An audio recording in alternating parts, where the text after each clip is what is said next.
Viral di media sosial video pendek yang memperlihatkan mobil pemadam kebakaran terbakar. Mobil pemadam kebakaran itu terbakar di pinggir jalan.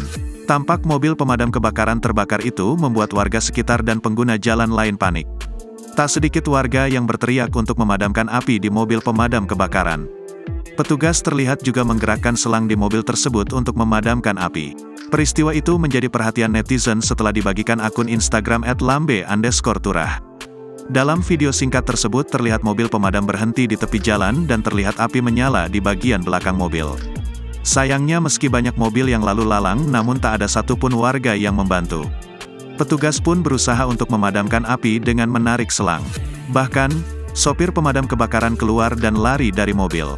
Beruntung dengan sigap petugas lainnya yang berada di atas mobil berhasil memadamkan api setelah menyemprotkan cairan pemadam ke titik api. Spontan, kejadian tersebut mengundang beragam komentar dari warganet. Ada yang serius menanggapi kejadian tersebut. Namun tak sedikit warganet yang juga menjadikan video tersebut menjadi bahan candaan. Ya Allah, miris kok nggak ada yang nolongin.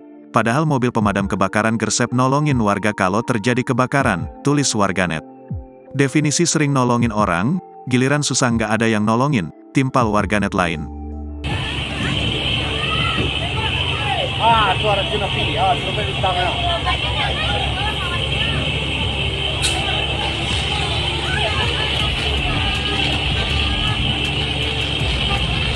Download Tribun X sekarang, menghadirkan lokal menjadi Indonesia.